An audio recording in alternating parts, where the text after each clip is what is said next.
Assalamualaikum. Welcome back to my YouTube channel O Level Maths with Mariha. तो सबसे पहले अब शुरुआत करते हैं सिलेबस डी की बुक नंबर 2 से। 7th एडिशन की बुक है वो। Chapter number 1 exercise 1A।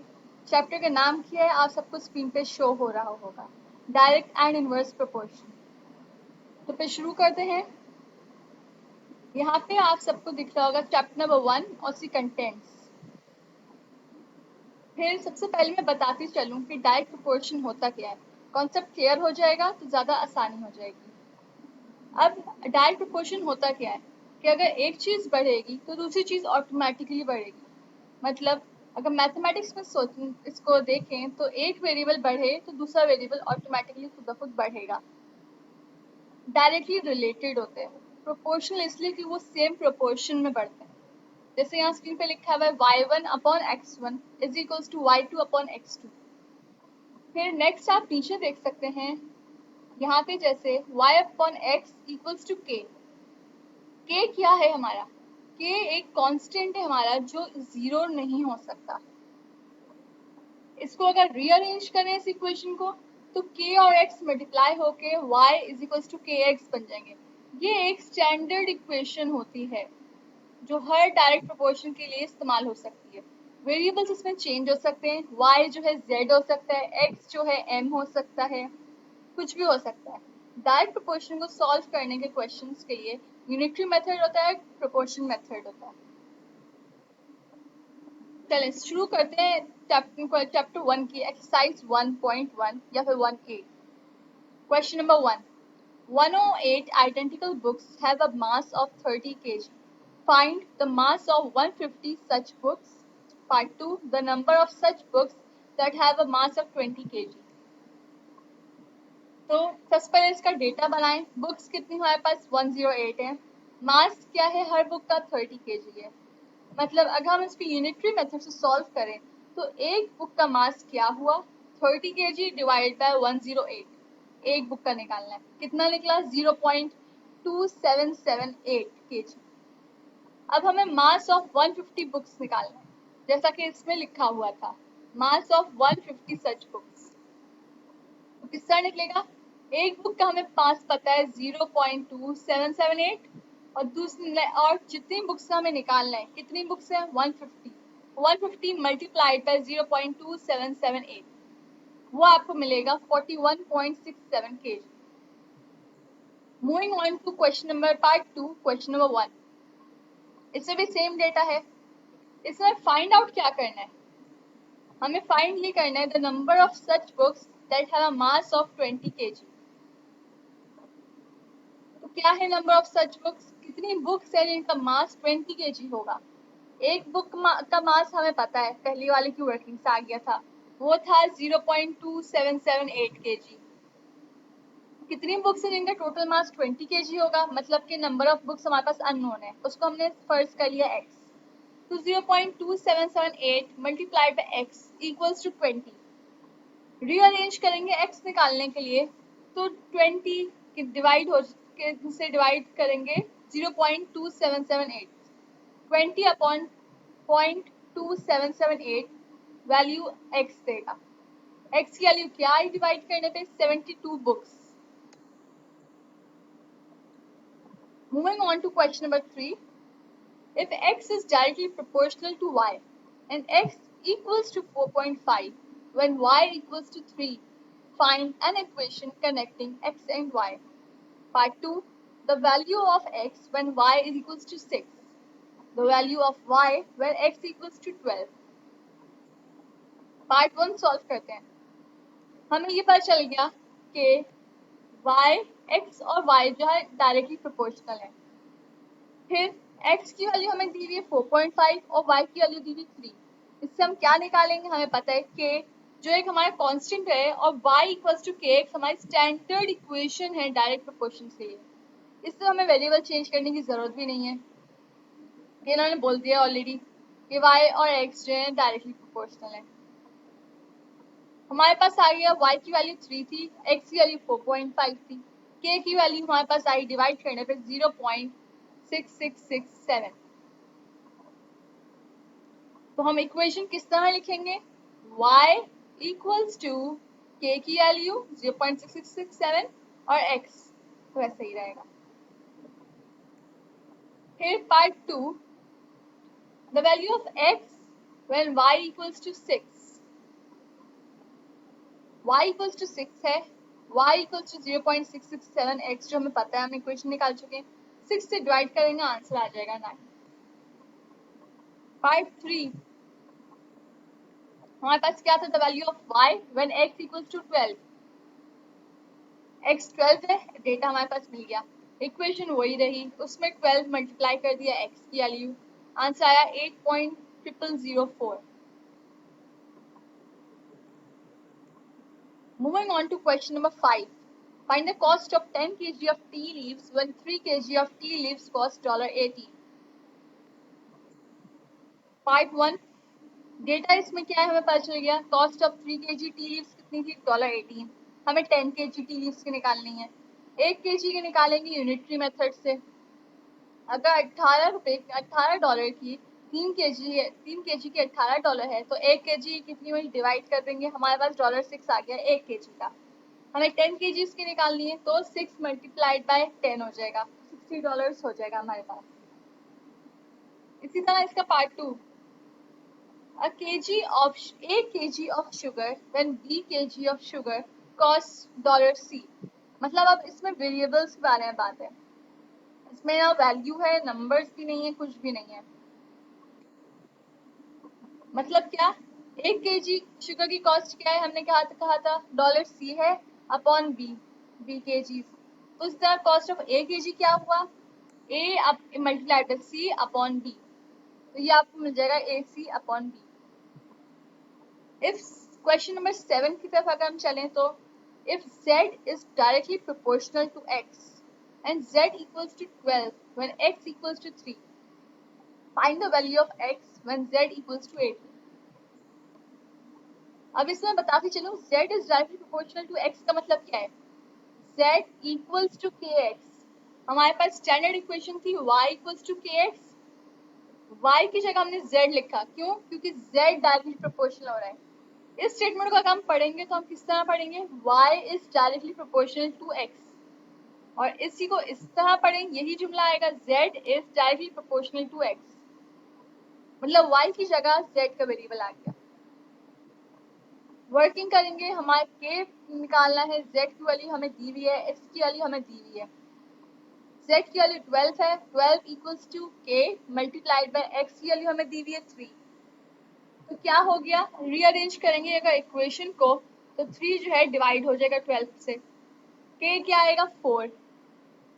अब अगर k 4 आ गया तो इक्वेशन क्या बन जाएगी हमारे पास, z वैसे ही रहेगा, k कांस्टेंट की वैल्यू हमेशा डालनी होती है हमें जब इक्वेशन बना रहे होते हैं, हमें किसी भी डायरेक्टली प्रोपोर्शनल क्वेश्चन की इक्वेशन बनाने के लिए वे स्टैंडर्ड फॉर्म से हम लेंगे उसके वेरिएबल्स को और उसमें पुट इन कर देंगे, इक्वेशन ये आएगी इस तरह, z इक्वल्स टू 4 जो कि k की वैल्यू हमने निकाली और x भी अननोन रहेगा। z और x वेरिएबल्स हैं, इसीलिए इसकी वेरिएबल के तौर पे रहेंगे, कांस्टेंट सिर्फ जो k है उसकी वैल्यू हम डालते हैं। अब अगर हमें x निकालना है तो हमें हमें z की वैल्यू दी हुई है क्वेश्चन में, जैसा कि आप देखेंगे यहाँ पे z की वैल्यू हमें क्या दी हुई है फाइंड आउट करने के लिए, x के लिए 18। इस 18 को यूज करेंगे हम z की जगह 18, k की जगह 4 वो हमें पता है और x अननोन, डिवाइड कर देंगे 4 18 से, तो आंसर आ जाएगा 4.5। अब ये क्वेश्चन आप देखें, क्वेश्चन नंबर 9, इसमें 2 टेबल्स दी हुई है, मतलब क्या, एक की मदद से दूसरा निकलेगा। अब इन क्वेश्चंस को सॉल्व करने के लिए भी एक ट्रिक है जो मैं आपको बताती चलूंगी इसी वीडियो में। क्वेश्चन पहले पढ़ लेते हैं। For each of the following y is directly proportional to x, मतलब क्या, हमारी वही स्टैंडर्ड इक्वेशन रहेगी, ना इसमें वेरिएबल चेंज है ना कुछ प्रॉब्लम है, और तो मतलब क्या y इक्वल्स टू kx, जैसा कि हम सबको पता है। अब इसमें देखिए पार्ट ए में x की वैल्यू दी हुई है, y की वैल्यू नहीं दी हुई पार्ट 1 में।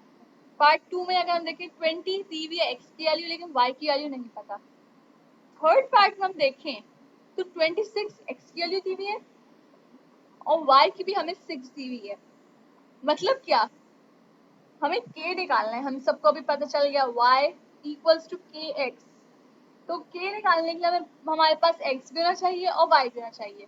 इसी को देखते फिर हम इसको देखेंगे कि जहाँ दोनों वैल्यूज हमें मिली हुई हो, x की भी और y की भी, हम वो दो वैल्यू सबसे पहले पुट इन करेंगे ताकि हमें k कांस्टेंट की वैल्यू मिल जाए। उसके निकालने के बाद हम पार्ट 1 को सॉल्व करेंगे y की वैल्यू, पार्ट 2 को सॉल्व करेंगे, पार्ट 4 को सॉल्व करेंगे x के लिए और पार्ट 5 को सॉल्व करेंगे। इसी तरह से पार्ट बी में भी देख लें कहाँ पे हैं दोनों वैल्यूज। पार्ट 2 में इसके, पार्ट 1 में y अननोन है, पार्ट 2 में दोनों मिले हुए, तो हम पार्ट 2 में दोनों पार्ट 2 की मदद से निकालेंगे बी में। पार्ट ए की तरफ चलते हैं। y equals to kx, part A में हमें y की वैल्यू दी हुई है अननोन और 4 निकाल x की वैल्यू है। मतलब क्या, पहले हमने 6 की भी ले ली 24 की, जैसा कि मैंने कहा कि जहां दोनों वैल्यूज मिली हुई हो 6 और 24 y और x की जगह, वहां से हम k निकालेंगे। k हमारे पास आ गया तो 1/4, उसी को हमने इक्वेशन में डालेंगे स्टैंडर्ड इक्वेशन बनाने के लिए। तो y इक्वल्स टू 1/4 और x।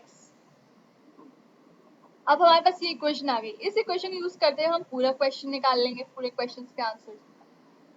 पार्ट 1 में हमें क्या दिया हुआ है, x दिया हुआ है 4 और y अननोन। x की जगह हम 4 डाल दिया, y अननोन है। 1/4 मल्टीप्लाई बाय 4, 4 से 4 कैंसिल हो गया, 1 बचा। पार्ट 2 में भी यही है, x की जगह हमें 220 दिया हुआ है और y अननोन है। 20 और 4 रिड्यूस हो जाएगा, 5 बचेगा। पार्ट 3 में भी यही है, हमें इसमें y की वैल्यू दी हुई है इस बार और x अननोन है। मतलब क्या, यहाँ पे ये मल्टीप्लिकेशन हो जाएगी 9 मल्टीप्लाई बाय 4, या फिर समझें तो 1/4 क्या हो रहा है, x से मल्टीप्लाई हो रहा है, other side of the equation पे जाएगा तो डिवाइड हो जाएगा, 9 डिवाइड बाय 1/4। दोनों तरीके से आप कर सकते हैं, तो x इक्वल्स 36 आ जाएगा। इसी तरह पार्ट 4 में भी यही है, 11 दी हुई है y की वैल्यू और x अननोन है। 1/4 multiply by x equals to 11, तो आंसर आ जाएगा 44। पार्ट बी में अगर हम देखें तो यहाँ पे देखें स्टार्ट हुआ x की वैल्यू 2 है और हमें यहाँ दोनों पार्ट्स में ये 3 और 3.6।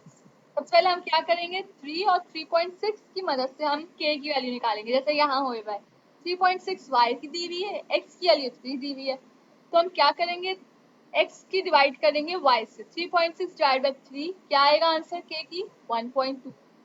तो इक्वेशन क्या बन जाएगी हमारे पास, y इक्वल्स टू 1.2x। इस इक्वेशन को हम अपने बाकी पार्ट में यूज करेंगे।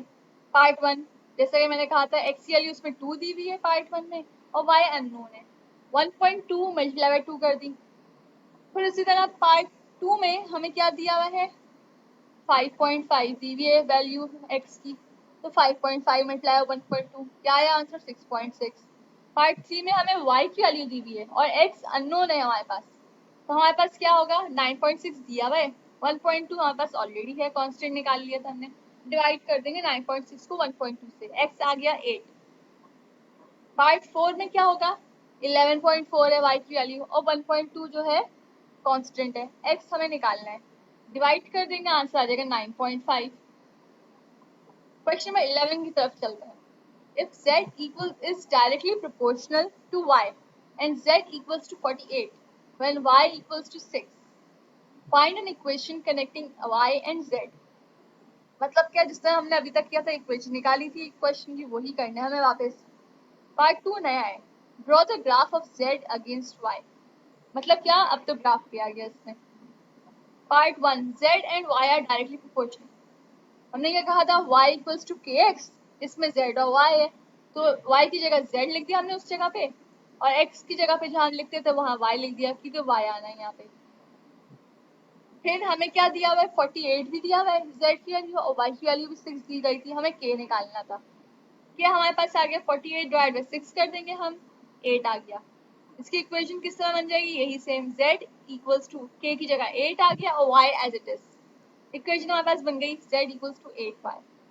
अब पता नहीं मुझे कि आप लोग ग्राफ बनाने आते हैं कि नहीं आते, लेकिन ये मेरी ड्यूटी है कि मैं आपको समझाऊं कि किस तरह से होगा ग्राफ, किस तरह बनेगा z इक्वल्स टू 8y का। मतलब क्या, अगर हम y की वैल्यू लेते रहे तो हमें z की वैल्यू निकलती रहेगी। y की वैल्यू ली मैंने 1, जैसे मैंने यहाँ पे टेबल में बनाया है पार्ट 2 के लिए 1 लूंगी तो 8 मल्टीप्लाई 1 8 आ गई z की वैल्यू। 2 ली मैंने y की वैल्यू 2 डाला, यहाँ पे आप इनपुट करेंगे 8 मल्टीप्लाई बाई 2 क्या आया 16, z की वैल्यू यहाँ पे 16 आई। मैंने 3 ले ली y की वैल्यू तो z क्या आया 8 3 ज़ा 24, 4 ली तो 8 4 ज़ा 32। अब ये वाले सारे पॉइंट्स जो है मैं प्लॉट कर दूंगी यहाँ पे। अब आपकी मर्जी है, आप z को कौन से एक्सिस पे लें और y को कौन से एक्सिस पे लें। मैंने z की वैल्यूज को y एक्सिस पे लिया है और y की वैल्यूज को x एक्सिस पे लिया है।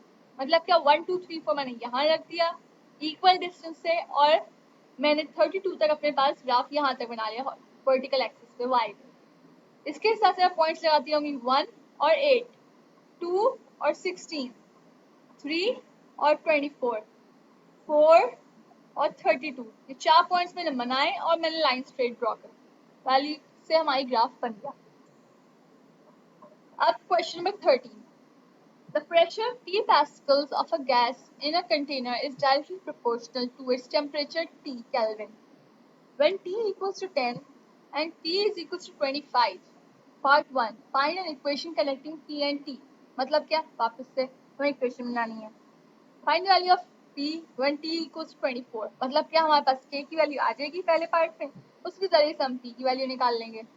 Part 3, calculate the value of T when T equals to 12, इसमें भी एक ही अननोन होगा T, K हमें मिल जाएगा और P हमारे पास है। पार्ट 1 में क्या दिया हमें, P is directly proportional to T, मतलब क्या y equals to kx जो हमारे पास स्टैंडर्ड इक्वेशन है उसमें हम y की जगह P लिख देंगे और x की जगह T लिख देंगे, तो इक्वेशन क्या बन जाएगी, P equals to kt। P की जगह हमें 25 दिया हुआ है, T की जगह हमें 10 दिया हुआ था क्वेश्चन में, ये दोनों वैल्यूज क्वेश्चन से उठाई गई और K आ गया 2.5। तो हमारे पास इक्वेशन क्या बन गई, T equals to 2.5 T। Part 2 हमारे पास क्या था, find the value of P when T equals to 24। P when T equals to 24, इसमें क्या डाला, P की वैल्यू अननोन है 2.5, वही सेम हमने इक्वेशन ली थी, T की वैल्यू हमने डाल दी 24, आंसर आ गया 60। पार्ट 3 में T when T equals to 12, यहाँ हमें P मिला हुआ है और T निकालना है, मतलब क्या P की वैल्यू यहाँ पे है 12, 2.5 2.5 और T जो है हमारे पास अननोन, क्या 2.5 मल्टीप्लाई हो रहा है तो यहाँ जाके डिवाइड हो जाएगा 12 से, तो 12 डिवाइड बाई 2.5 क्या आएगा, equals to T equals to 4.8। ये हो गया हमारी एंड ऑफ एक्सरसाइज 1.1 या 1A। मैंने इसमें और क्वेश्चन इसलिए किए हैं ताकि आप इवन क्वेश्चन खुद कर सकें, और तो और इसमें है भी यही बात इस किताब में कि एक क्वेश्चन करो तो दूसरा क्वेश्चन खुद ब खुद आ जाएगा। जो नए और नंबर पर क्वेश्चन होते हैं वो हमेशा नए होते हैं, नए तरीके से करने वाले होते हैं, वो मुश्किल भी होते हैं, इसीलिए मैंने आपकी आसानी के लिए सारे और क्वेश्चन सॉल्व कर दिए। अगर आपको मेरी वीडियो पसंद आई हो तो प्लीज़ लाइक करें, सब्सक्राइब करें और इस वीडियो को शेयर करें ज़्यादा से ज़्यादा, ताकि आप सबके साथ ही नॉलेज शेयर हो सके और बाकियों को भी ये नॉलेज मिल सके। अगर आप फ़ायदा उठा लें तो दूसरों को भी फ़ायदा उठाना चाहिए। अगर आपके पास और कोई भी प्रॉब्लम्स हैं, कोई क्वेश्चंस हैं, कोई मसले हैं, कुछ क्वेश्चन सॉल्व नहीं हो पा रहे किताब के, वो आप मुझे कमेंट सेक्शन में लिख सकते हैं और मैं उसका रिप्लाई ज़रूर करूँगी और जल्दी करूँगी। अगली वीडियो तक के लिए अल्लाह हाफिज़।